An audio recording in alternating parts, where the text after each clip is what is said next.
Start a Therapy Practice podcast, episode number 91. Scott Harmon, startatherapypractice.com podcast.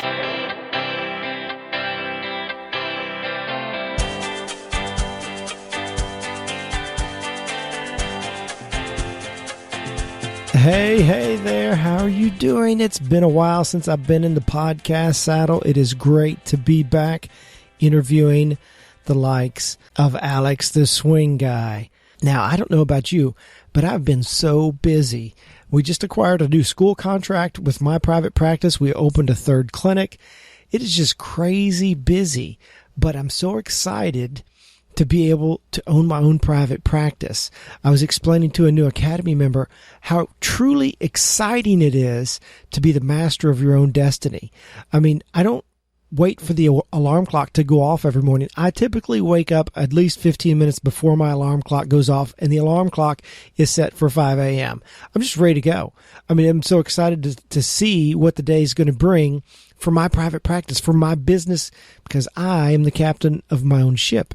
So excited about that. And so I have a free webinar coming up on how to start your own therapy practice. So if you go to startatherapypractice.com/webinars, you can register for that free upcoming webinar. And guess what? It's free.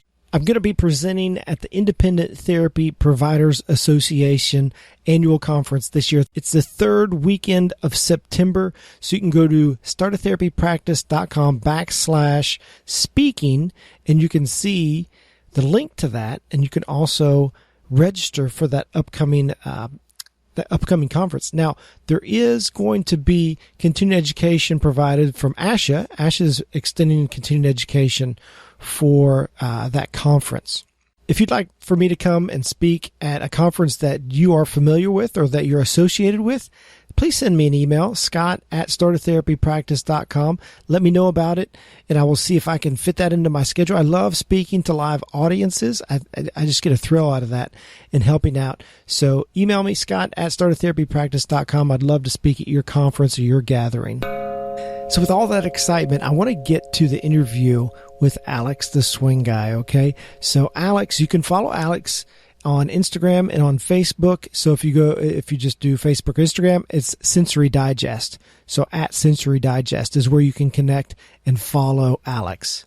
Just briefly, Alex is an OT assistant, a certified OT assistant, and he helps facilities with workshops about sensory integration, also setting their facility up to maximize their space for sensory processing activities. And you're going to want to hear how he sets that up. If you have a facility that you would like for him to do a workshop at, reach out to him on Facebook or Instagram. It's at Sensory Digest is where you can find him at. And with that, let's get to the conversation with Alex. Here we go. Hey, Alex, how are you doing? Good. How are you doing, Scott? I'm doing great. Thanks. Thank you for joining me today. This is going to be fun. So I've been a follower for a while, and I like to see you hanging from your swings like a monkey. So I've noticed you on social media for a little while, and I'm glad we've been able to connect here and talk about what you're up to. So before we get too far down the road of what you're up to now, I want to backtrack a little bit and have you let the audience know how you got interested in occupational therapy and then what you did after OT school. I went for PTA and OTA school, and I ended up missing out on PTA, and I'm actually glad, not because I think, being a PTA is a spectacular job, but mine's more of the creative, outside the box thinking approach with children. So I guess it was a calling that I got into OTA school, and I ended up doing my internship out in Steamboat Springs, Colorado. First job was in Denver, Colorado. And I practiced at an old historic mansion that was a OT/holistic therapy clinic. And I practiced out of there for 5 years. Started making YouTube videos and started gaining some awareness on the web of sensory therapy. And just from there, I've moved out to Washington State, and I've been out here for 6 years now, continuing to practice. So are you from Washington State originally, or from Colorado? Originally from Michigan, That's then right. moved to Colorado, and now I'm in Washington State. Okay. So in Michigan, they refer to it as the UP. You from? Not from the UP. That would be the upper part of Michigan. I was in the mitten. Okay, in the mitten. That's right. That's right. For us uninitiated Michiganders, is it Michiganders or Michigan? Yeah, Michiganders. Michiganders, we have to get up to speed on that. So you're in Washington. How did you not be attracted to live in Colorado? That's a beautiful place. Well, I wanted to get closer to the ocean. My wife loves chasing orcas, so I wanted to bring her out where we've never explored life. You know, she lived in Colorado for a while and in Arizona, and I decided, like, we need to go out to the ocean and explore what's out west. Makes sense. That makes sense. So where did you go to school, OTA school? Macomb Community College. Okay. Is that in Michigan? Yes. And okay. I previously, before that, I went to the only personal training school that you're certified for life. It's called the National Personal Training Institute, and you also become a nutrition consultant. Oh, nice. Do you find that helps you? Do you draw on that experience, on that education in your practice right now? Oh, 100% of the time. Looking at the motor patterns of children, how a lot of them are atypical, and it can throw off a lot of motor planning to your ADLs and executive functioning skills, and also praxis. Yeah. I was thinking to myself this morning, I was like, if I had to go back to school, I would go back and to be a nutritionist, to get my doctorate in nutrition. I think that would be fascinating. Yeah, I was a super picky eater when I was younger, and it took me till I was probably like 16 years old in order to start trying like new foods on a daily basis. And but I started making my own smoothies and supplements by the time I was in third grade. So I started really working on myself in elementary. Okay. So what were being a pediatric OT myself, and I know that you can sympathize with some of the kids that you treat then. So what were some of your go-to foods growing up? If you're picky, you probably had a handful of foods you were eating. Let's see. So my first communion, I got Burger King chicken tenders catered to us. Because I would not eat your typical chicken breast or whatever. Because it was like breaded foods, buttered noodles, the beige diet. Yep. Yeah, strictly beige diet. But I would, sneak in carrots and celery and apples here and there. That's good. I was getting something, but then I started moving to just, romaine, not romaine, other type of lettuce, iceberg lettuce. Yeah. And, just everything's plain and bland or sugary. So you branched out with smoothies to. Yes. Yeah. That was the big thing, going to the mall and getting smoothies and being able to make them at home, and then start branching from chocolate to chocolate banana to chocolate blueberry to chocolate with blueberry and greens. Mm-hmm. And then start adding all different types of fiber and natural protein powders. So yeah, the nutrition piece I've been, I guess, in for a long time. Well, like I said, I think that probably helps you sympathize and work with those kids who have that issue that you're working with now. So after OT school, then you went to Michigan, and then where'd you end up working? I went to Colorado and worked in downtown Denver, Colorado by Denver University. Okay, so you're working pediatrics there?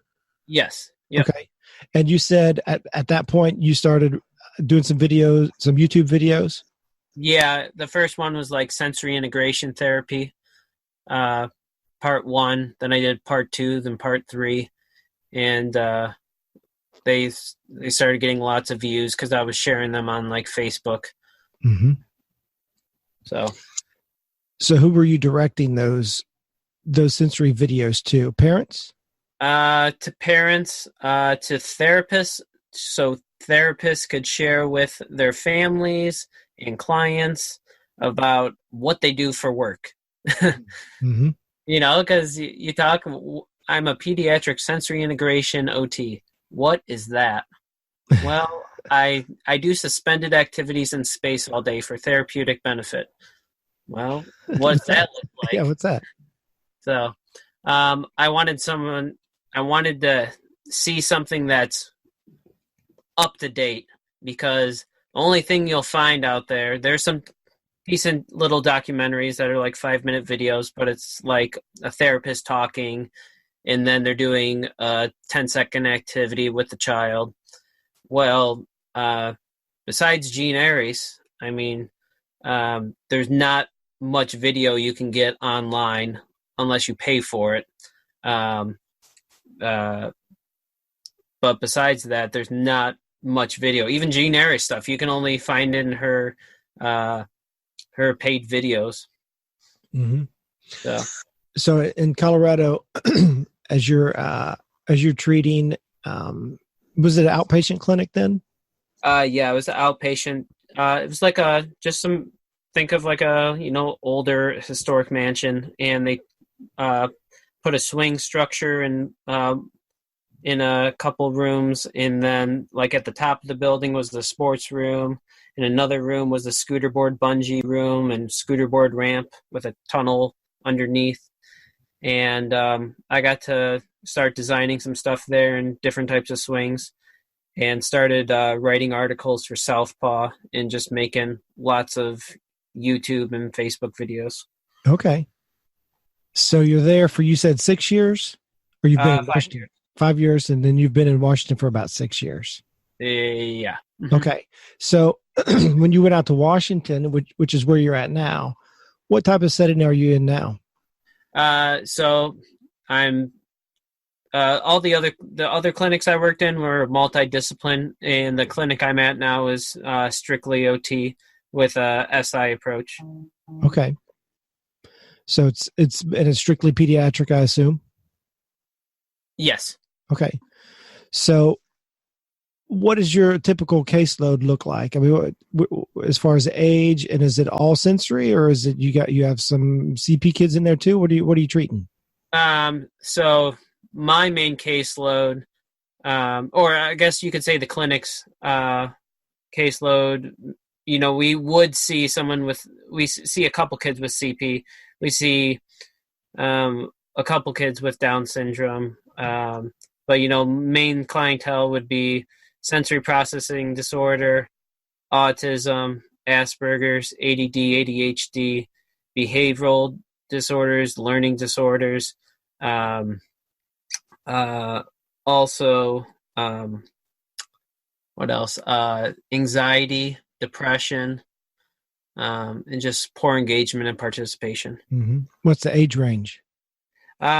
Most of our clients are between 3 and 15, but we have a couple that are under and over. Okay. So that's very, very similar to our setup in my clinics. That's, I guess, probably for most outpatient pediatric clinics, that's probably pretty similar. So when you made that move to Washington, at that point, you're doing YouTube videos and you're putting them on Facebook and you're getting some traction there. What did you do with those videos? I mean, after a while, you're like, okay, I'm producing some videos, getting some traction here, getting some views. What happened after that? So then I was writing for got-autism.com, writing for Southpaw, and then I ended up just start making videos with Southpaw equipment. So they'd send me some, and then I would shoot some videos of different treatment interventions and the therapeutic benefit behind it. And then I was like, so this is really awesome and everything, but why can't we do this in people's homes? So I started designing home sensory gyms where people could suspend equipment inside their home. About 6 months after that, we decided to move to Washington State, just north of Seattle, and bought a house here. And I ended up starting to do more home sensory gyms. And then I'm like, this is great and all, but I want to be able to teach these type of interventions at pediatric therapy clinics, because 99% of continuing education is theory. Theory is fantastic. Everyone needs theory, but you also need to know how to apply the treatment intervention of sensory. And so I've been teaching workshops now for going on 4 years. Okay. Is that mostly to therapists then? Yes. So OTs, some PTs, some speech, and just some maybe physiotherapists or teachers. Mm-hmm. Are those workshops that you put on independently, or is that through somebody? Independently. I mean, I'm Sensory Digest LLC, and if someone messages me on Facebook or Instagram or LinkedIn, they're talking to me. So, that's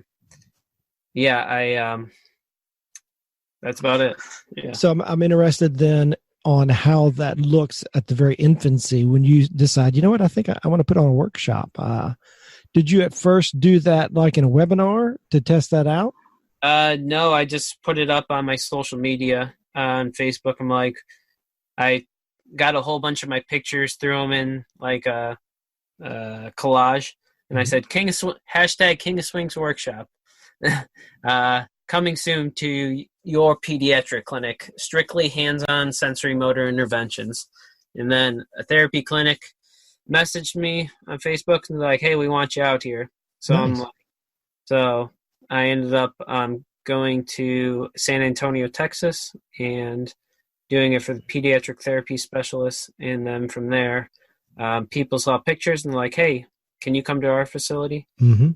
So what I did that's kind of different is that I would design design it from the ground up, or design an existing sensory gym with different hardware, in talking with their contractors or engineers in their OT team. And then I'd also recommend different equipment from various sources online, and then teach it during the workshop with all the new equipment.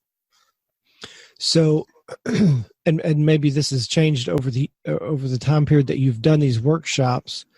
What year was that when you first started doing workshops? Probably 2015. Okay, so it's been a few years then. So when you give these workshops and you're recommending equipment or recommending setup, mm-hmm. How does that look as far as, do you say, hey, send me some pictures of your space, and then you kind of do some recommendations even before you see the place? How does that look? I have people take pictures of the therapy clinic from multiple angles. Also, I need to know what's behind the wall. Is it metal beams? Is it wooden studs? Is mm-hmm. it just those metal flimsy studs? Is what's in the ceiling? What's above the drop ceiling? Or what's above for suspension. If there's no suspension, sometimes we have to do a custom structure. Sometimes we just go off the walls. And then I ask them to draw a rough blueprint of the building, and with measurements, and also what their current layout is, or what their dream layout would be. And then from there, according to their budget, I design their gym. Oh, nice. And then equipment wise, I just say, okay, this is what you're missing. Order all of this type of Lycra, bungee, various swings online, usually Amazon. Mm-hmm. And then from there, they order it. When I come out, I help them put together their gym and teach an 8-hour workshop. Okay, so the equipment, or some of the equipment at least, is on site that you've suggested, and then you can help get a little more specific, I guess, once you're in the building and say, all right, this goes here, let's hang it like this, or let's attach it like this. I'm curious, the construction side of that, which that might be too big of a word, but the assembly side of that, is that just something you picked up as you went along, or do you have some experience, some construction experience? No, but like my dream when I was a kid, I guess, was to be some type of architect. And I'm not an architect in any way, shape, or form. That's why I always recommend, I always bounce my ideas off of contractors or engineers or handyman. And from there, it's just been a learning experience of like doing everything on my own house. So this is my 4th house that I've done a home sensory gym in, and now I have like 35 suspension points at home. So you're talking about your own personal house? Yes. So you have 35 attachments in your house. I'm curious, what does your wife do for a living? She stays at home, takes care of the kids and the animals. Good for her. So does she ever say, Alex, do we really need all these attachment points in the bathroom? You know, that's besides our bedroom, the bathrooms, and the front living room, there's everywhere else has suspension points. Just as long as you don't walk inside the house and you see them right from the front door, then it's good. So you have kids? Yes, 4-year-old girl and a 6-year-old boy. Oh, they love it then, don't they? Oh yeah, I try to get them on it all the time, but you know, I think in general, when you have something, you don't know how good you have it. Yeah. So. It's the air they breathe, so they might not appreciate it like their friends when they come over and visit. True. You know, I mean, you could have a mountain in your backyard to ski down, and sometimes you ignore the beautiful things, but they actually use it quite a bit. And it's nice. The best part about it is not only the bonding time I use it with them, and just the whole family, but also play dates, and then also them just exploring it by themselves. Like not me saying anything. They go over to the swing and start swinging, or climbing or crashing. It's very similar to, you know, what we do in our clinic. And so I connect with you on that level where you have this, I'm older than you. So, you know, you have this old bearded guy swinging on the swings in the clinic, and people are like, that guy's just a little bit off there. You know, you know, if you're a pediatric OT, you get this, but sometimes I have to check myself. I'm like, oh, okay, then, this person really doesn't understand where I'm coming from as a pediatric OT, but my kids love it, you know, and the kids that I treat love it. So I imagine there's some people you come across and they're like, Alex, good guy and all, but you're kind of out there, aren't you? Well, I don't think so. I've been out there since day one. Having fun, right? Yeah, well, having fun, being weird, but weird is good. Weird means you're creative and you explore your senses. Yes. So do you see some of this, because I'm guilty of this, do you see some of this as self-treatment? I'm guilty of it. Absolutely. I mean, whatever I do with the kids is what I do on myself. Like I test everything out before I actually have children do it. So it should be able to hold at least a 160 to 200 pound person, no problem. Like everything I use. So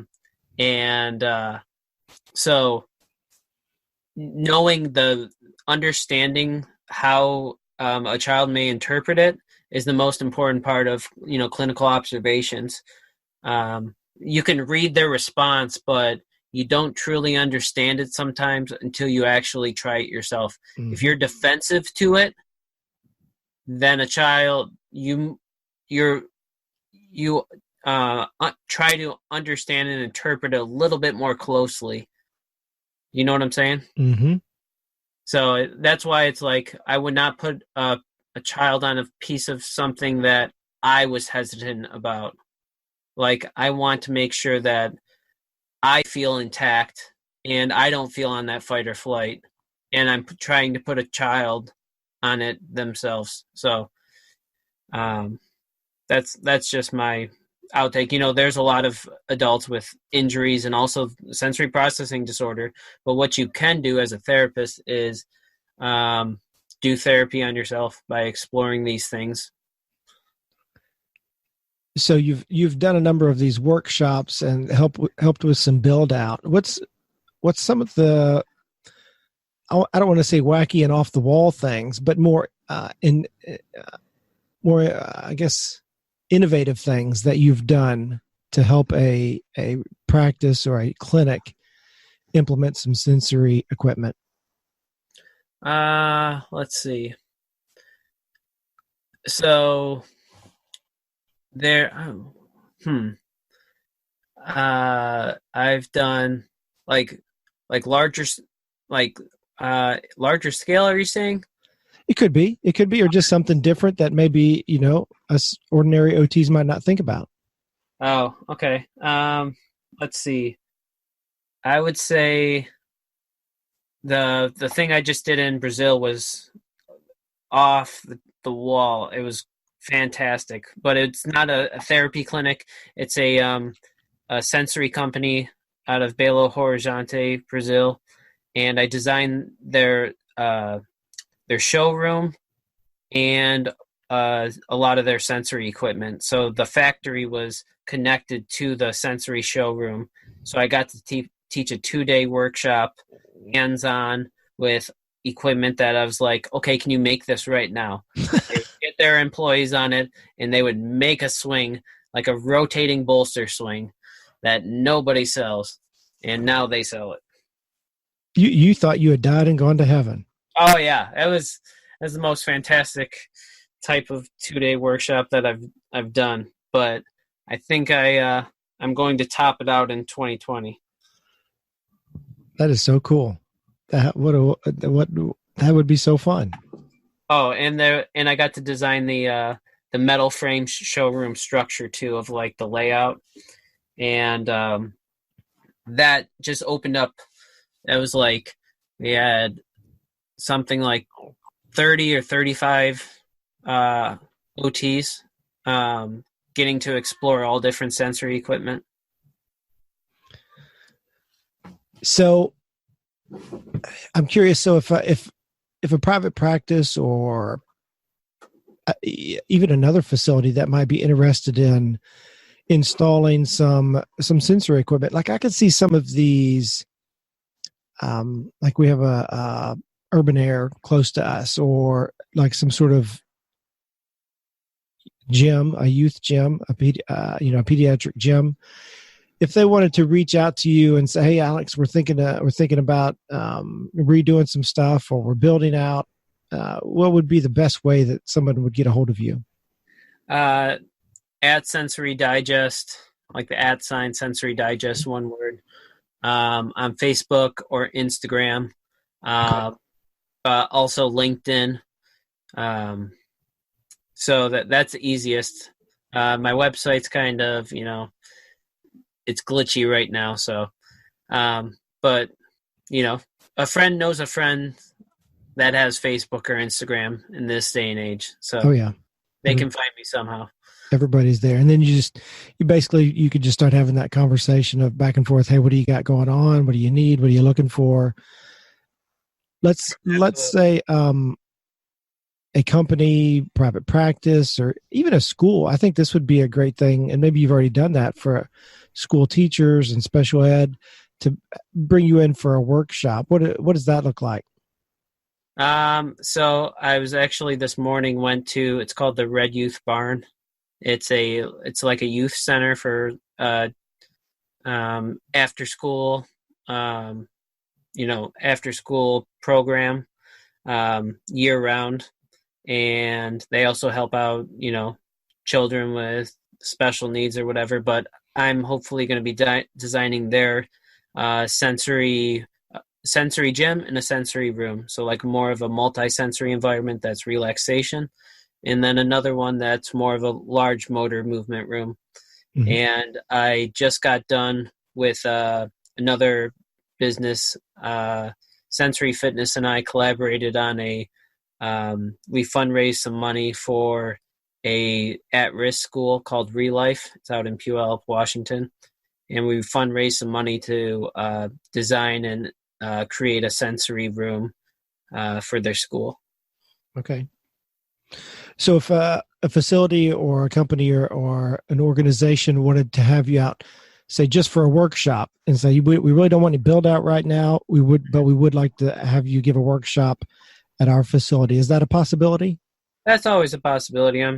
I mean, I just do talking consulting, just like we were having a conversation, and figure out exactly how to implement the sensory interventions at school or wherever it may be. Okay.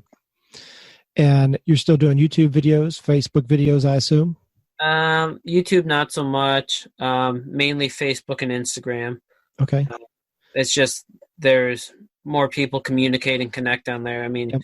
It's a positive for education aspect, getting me being inside my home gym and then shooting a 10-second video and sending it to the world, to thousands of people to view, is I think it's just crazy spectacular. As for the education piece, I think social media is fantastic to gain knowledge.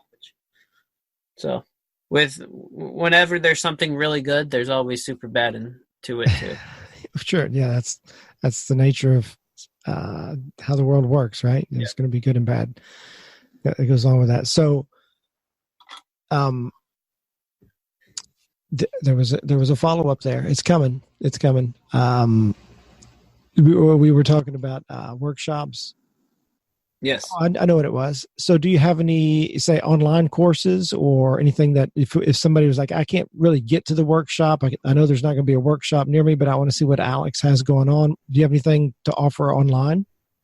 The thing is, the reason I haven't really created a webinar and I'll do a live webinar, but I don't save it or anything. The reason is because I want people to interact and ask me questions. Yes. And there's not a cookie cutter way for any of this stuff. Because one client may react or respond differently than another child. So I don't want to give an idea for one thing, but they don't understand it for the other child and how to grade it up and down, or safety. Safety is a huge key. Mm-hmm. When doing suspended in space. So I like to be as much interactive as possible. So I travel quite, I do 25 plus workshops a year. So somehow they can reach me at a workshop, or I do just video consult of helping therapists out. So do you have a list anywhere that we could see where any upcoming workshops might be? Facebook, Sensory Digest, and also Instagram. Okay. It's under the events or the highlights tab. So if people look you up on Facebook or Instagram, it's at Sensory Digest. Is that correct? Yes. Excellent. Well, Alex, thanks so much for joining us today, and thanks for having 35 suspended hookups in your house. That is so awesome. Thank you, Scott. I just noticed we kind of have the same haircut and beard. That's right. I've got a few years on you, but yeah. But how old are you? I have to think now because, as you get older, you forget how old you are. I turned 48 this summer. Oh, well, I'm 33 and I look almost as old as you. So no, I'm the looking. grade's coming in, so I'm looking at you. You stay in those swings and you'll stay young. Yeah, maybe mentally and physically, but my brother's 6'1" or something, and he's 3 years older than me. Everyone always asks me, so are you the older brother? I'm like, yes, I'm the older brother. I mean, it's 100% of the time. So it's like, just take it. I tell him it's just because I'm so wise. Yeah, that's it. It's the wisdom. Yes. Oh, well, Alex, I really appreciate it. And I want to encourage everybody to connect with you on Facebook and Instagram at Sensory Digest. And I'll have some links over there on the show notes page for this podcast also. So thanks again, Alex, and we will talk soon. All right. Thanks, Scott. I appreciate it. Alex and I have so much in common. He is a pediatric OT that is just crazy about suspended equipment. Of course, I love riding in the swings and playing with the suspended equipment. And we basically have the same hairdo. I mean, it's kind of fun. Alex is younger than I am, but we're similar in so many ways. And he's really, I'm impressed with his family situation, that he thinks it's important. It is important that his family his wife's able to stay at home, take care of the young kids, and he's able to travel the world really and teach people and help people with sensory integration and setting up a workshop and setting up their own facility to maximize their space, to put the right equipment in their facility to help these children who have some sensory processing difficulties. So really enjoyed talking with Alex and connecting with him. So be sure to follow Alex on Instagram and Facebook at Sensory Digest. And I'm sure he would love to do a workshop for your facility or for your organization. So reach out to him and ask him about the details on how to get him into your facility to give a workshop or to look at your facility about sensory integration equipment. So also, be sure to register for my free upcoming webinar on how to start your own private practice. startatherapypractice.com/webinars. And don't forget about the conference that I'm going to be speaking at in Austin, Texas, the third weekend of September. It's the annual Independent Therapy Providers Association Conference in Austin, Texas, the third weekend. So go to startatherapypractice.com/speaking, and you can get more information about that. Love to hang out with you there at that conference. And if you'd like for me to speak at your conference or your gathering, please let me know. All right, until next time, Godspeed to you and your practice.